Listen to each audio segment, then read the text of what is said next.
ನಮಸ್ಕಾರ ಸ್ನೇಹಿತರೆ, ನೋಡಿ ಈ ರಸ್ತೆಗೆ ಬಂದಿರುವಂಥ ಜಾಗ 1 ಎಕರೆ 30 ಸೆಂಟು, 1 ಎಕರೆ 10 ಗುಂಟೆ 12 ಗುಂಟೆ ಬರುತ್ತೆ. ಇಲ್ಲಿಂದ ಸ್ಟಾರ್ಟ್ ಆಗುತ್ತೆ.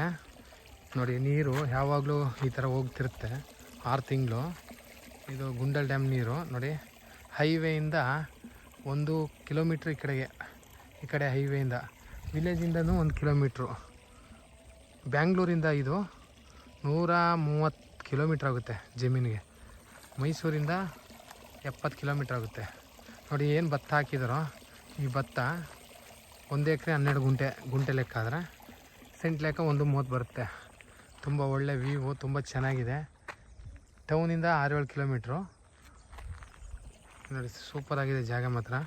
ಹಿಂದೆ ಅಕ್ಕಪಕ್ಕದಲ್ಲಿ ಕೊಟ್ಟರೆ ಅಂತ ಮಾರ್ಬೋದು. ಒಂದು 100-120 ಅಡಿ ರಸ್ತೆ ಬರುತ್ತೆ. ಬೈಕಲ್ಲಿ ನಿಂತಿದ್ದಾರಲ್ಲ ಅಲ್ಲಿ ತನಕ ರಸ್ತೆ ರೋಡ್ ಫೇಸಿಂಗ್ ಇದೆ. 2 ಪಾತೆದಾಯ. ತುಂಬ ಚೆನ್ನಾಗಿದೆ ಜಾಗ ಮಾತ್ರ. ಒಳ್ಳೆ ಆ ಕಡೆ ಲೊಕೇಶನ್, ಒಳ್ಳೆ ವ್ಯೂ, ತುಂಬ ಚೆನ್ನಾಗಿದೆ. General property. ನೋಡಿ ಅಕ್ಕಪಕ್ಕ ಎಲ್ಲ ತೋಟನೂ ಮಾಡ್ಬೋದು. ತೆಂಗಿನ ಮರ ಹಾಕಿದಾರಲ್ಲ ನೋಡಿ, ಸುತ್ತ ತೆಂಗಿನ ಮರ, ಭತ್ತದ ಗದ್ದೆನೂ ನಾಟಿ ಮಾಡ್ಬೋದು.